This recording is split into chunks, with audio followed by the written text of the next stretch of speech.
Yo, everybody, welcome back to the channel. I'm super pumped that you're back here. This is Man United Central, and I'm your boy Luther. Again, guys, I appreciate you being here. Before we jump into it, do me a favor, hit that subscribe button and notification bell. That way, you do not miss any news from this channel. All right, that being said, let's jump into it. Again, United, it's always some craziness going on. But you know what? It's official. The transfer window has opened, right? When the transfer window opens, then we should be having some movement in and out. But does it happen at United? Not so much. There's usually some kind of twist, some kind of delay, or, that's how we do at Manchester United. But that being said, I'm going to be covering quite a few things. We're going to start always with the whole transfer, with the whole takeover saga.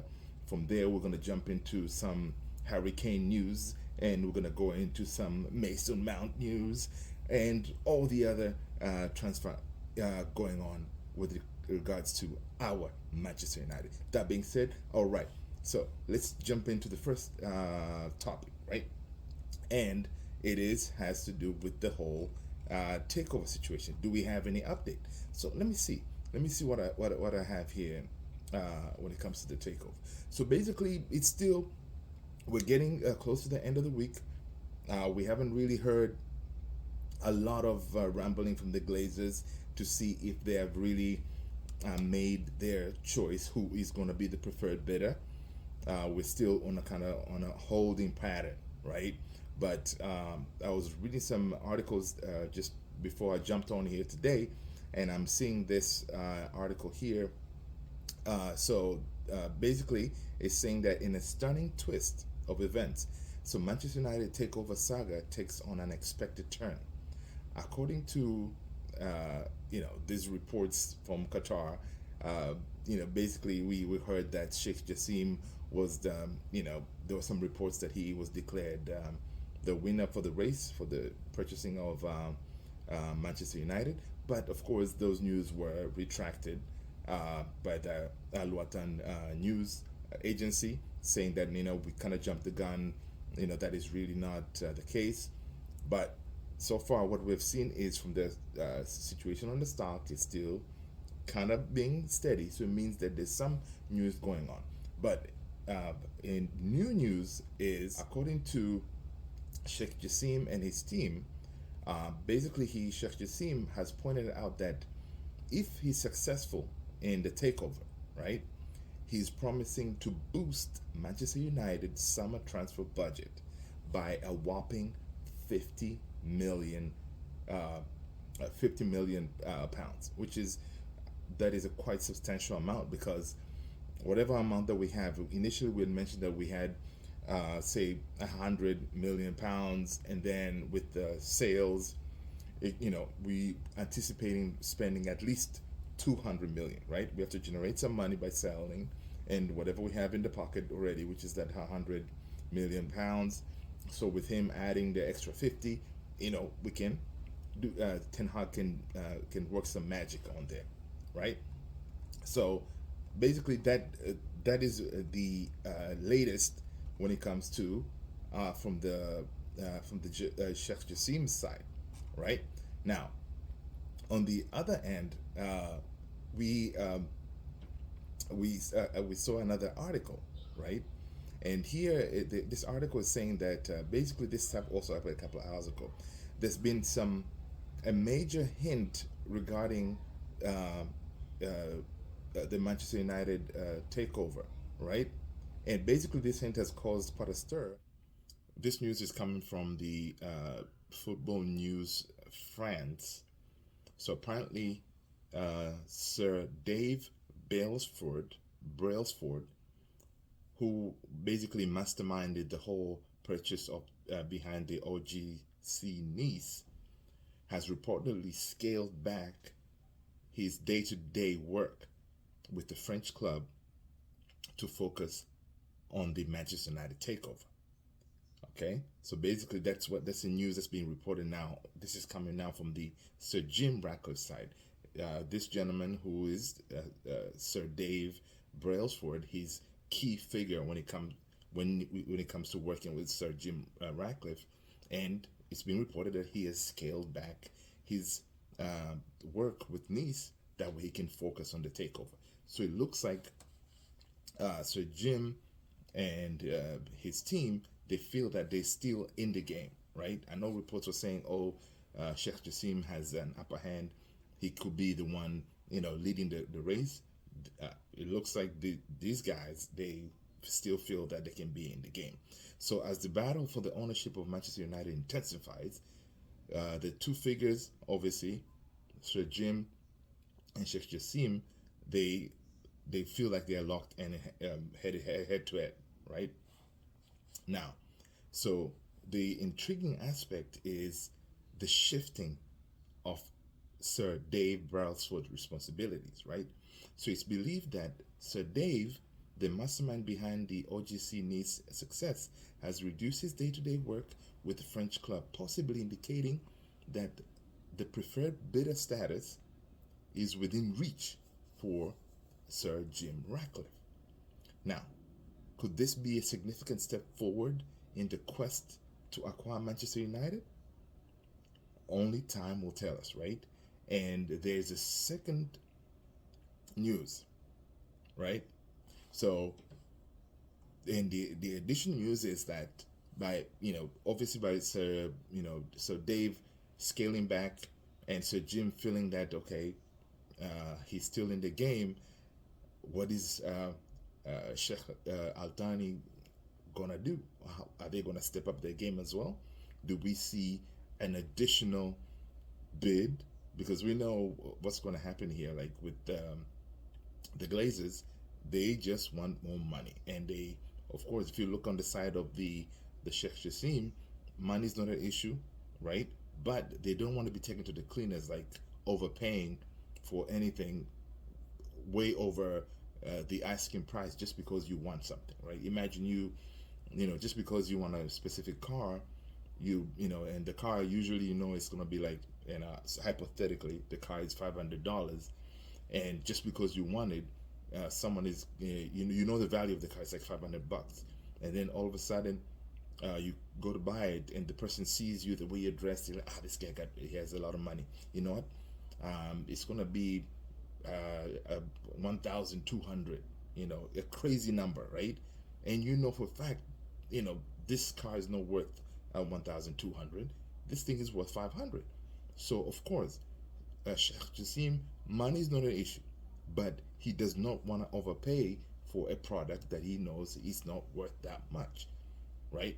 And of course, on the other side with Sir Jim Ratcliffe, he's already presented his bid, offering for the Glazers to stay, and the way it looks like he does it, he's not also going to increase any more money to it. So we are on this lockstep to see who's going to twitch, who's going to if any additional money is going to be put on the table for the Glazers to consider, or what's going to happen. Again, only time will tell, right? And I know, guys, we want the end of this thing, because again, the transfer window opened today, right? And we want to be able to jump in there and be able for Erik ten Hag to to compete with all these other teams that are basically in the same ballpark as us. Okay, now speaking about signings, what we heard today. So Manchester United's pursuit of Harry Kane has hit a roadblock. The club has decided to abandon the chase, and basically we are unwilling to match Daniel Levy's hefty demands. But again, Erik ten Hag, who has made pretty much Harry Kane, we've heard that Harry Kane was his number one priority. He's not willing. Him and Manchester United, for once, we'll see that we're not willing to overpay just because we want a player. Whereas, what would you overpay? Where next summer, this same player, he's going to be available for free. He can make a move wherever he wants to go, right? Because his contract is over. He hasn't signed a new contract, so he's going to be free next summer. So why spend over 100 million for a player like that? It doesn't make sense. So Erik ten Hag, and Manchester United say, you know what, no problem. We are going to look somewhere else because we're not going to do this whole game like that we did with what we did with De Jong last summer. Now another news is we did put in a bid for Mason Mount. Okay, again, Mason Mount did bid to Chelsea. Of course, Chelsea, we know how much they were valuing Mason Mount, 70 million, ridiculous. Of course, Manchester United, what they did, we put in 40, which is pretty crazy, right? We know. Oh, you guys want 70? Okay, here's 40. Let's talk about it. So of course, Chelsea rejected. I know it's a waste of time, but for once, we're seeing a strategy. Manchester United's strategy is changing. We're not just going to go head first, just drop a ton of money for a player that is definitely not worth 70. So of course, we're going to put in another bid, but we had to put in the first one to see, to see where you guys are standing. And I applaud them for doing that because, going in with a low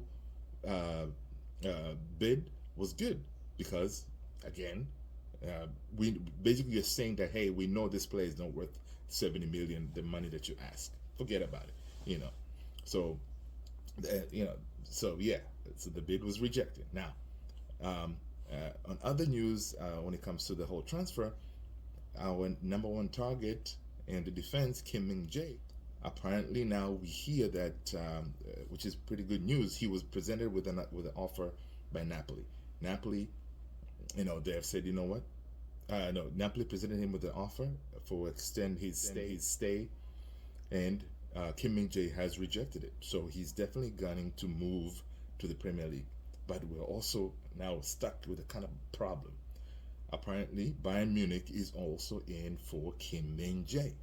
And usually in the past, we've seen that whenever we get into this lock battle of, if another big team wants a player of us that we want, we usually lose this battle because we're not very good when it comes to, negotiating and making deals happen compared to, for example, teams like Liverpool, which we have seen, last summer, this past transfer window, a couple of players that we were going after, and Liverpool just went in and scooped the player. So when it comes to that, it doesn't look good for us whenever we compete with big teams. So hopefully Kim Min-jae is mindset on coming to us, and Bayern doesn't convince him to, go with them.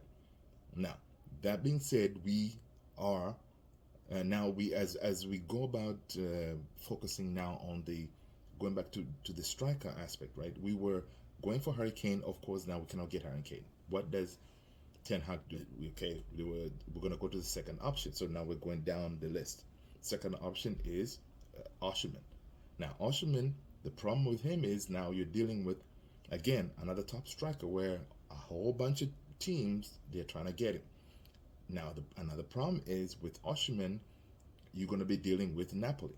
Dealing with Napoli ownership and the board is just like dealing with Daniel Levy at Tottenham. Basically, Napoli they just won the Serie A title. They really do not need to sell Osimhen, their number one striker, prize possession. They don't need to sell him. They don't need money like that. And Osimhen, he's not really like Kane, that his contract is about to end. So, it's going to be tough to negotiate with them as well. I don't know what's going to happen here, but of course, Osimhen, he's definitely interested in also coming to the Premier League because it's the best league to compete. That way he can show his talent. Okay, so that being said, we're still with the striker because we need goals, people. We need goals. It looks like now the Ten Hag's number one now falls down to Rasmus Højlund, right?